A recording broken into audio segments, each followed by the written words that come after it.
Our community is full of incredible people and transformative organizations, but resources have not been equitably distributed and are rarely available to these agents of change in our communities. The impact of the pandemic on our business was multifold. We had a lot of deaths of our consumers. We had a lot of illness in our caregivers. Realistically, before COVID, a lot of the challenges was the red tape in processing their business, getting their businesses off the ground.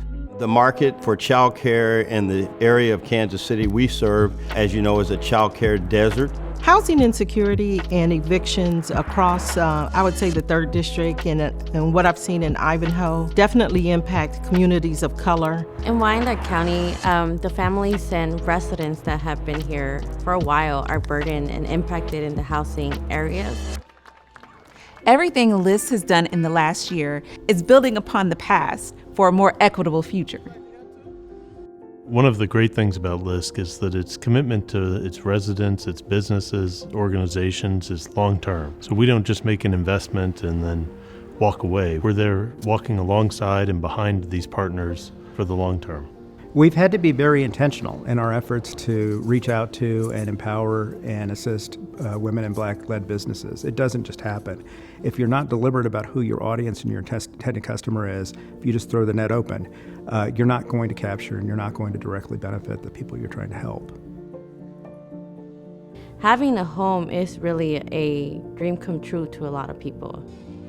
We are known as a diverse community. We are known as a diverse city. Wyandotte has a great opportunity to just showcase so much uniqueness into what our residents are, and then being able to also showcase new things, new models in what the Midwest really is.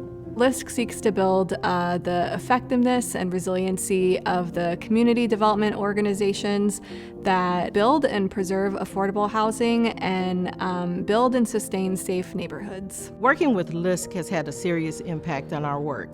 First of all, they provide capacity building dollars for staff. They've also paid for a real estate consultant to work alongside us so that we develop the technical expertise. And then lastly, they've also provided loans for our affordable housing development. The BDO Network is our business development organization. 85% of our BDO grants are given directly to African American businesses in our community. Even before the pandemic, we saw a lot of the challenges was finding access to capital, as well as their education knowledge. They were coming into starting a business as a means of survival, to fill the gap of another economic shortfall, whether they had 2 jobs or 3 jobs. They were looking for a way to sustain their family. When we started to visit with the business owners and had them realize the importance of keeping good books, we realized that we had to start from scratch. That was a big challenge.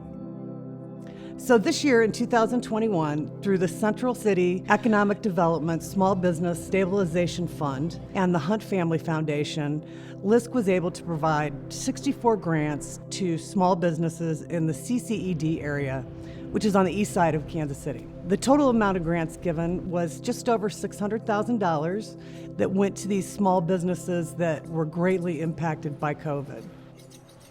I am so excited about this type of work because it allows me to reach out into the community. And as a matter of fact, we're located at 5827th Prospect. I grew up 2 houses down. And so I was a product of a low-income family.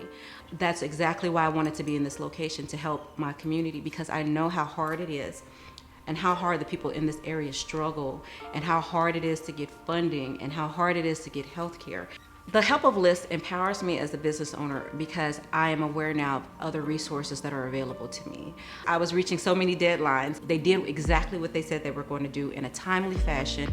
They alleviated my fears. You know, LISC alleviated my fears, and I am eternally grateful. My wife and I started a child care facility in 2012.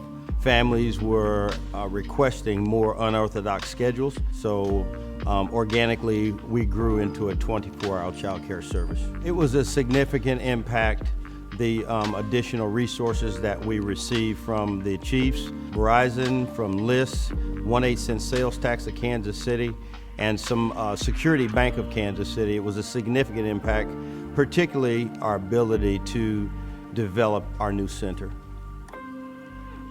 Since March 2020, I think we're still seeing that people are trying to do what they can with what they have.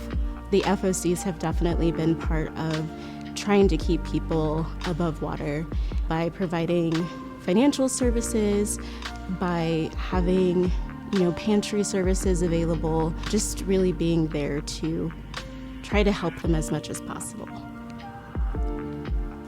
Looking back over the last 40 years, I think one of the things that LISC Greater Kansas City can be most proud of is that they go into these communities and neighborhoods and work alongside the partners. They're not there to tell individuals and residents what should happen, but they're there to listen and say, what do you need, and what can we do as an organization to then supply that need?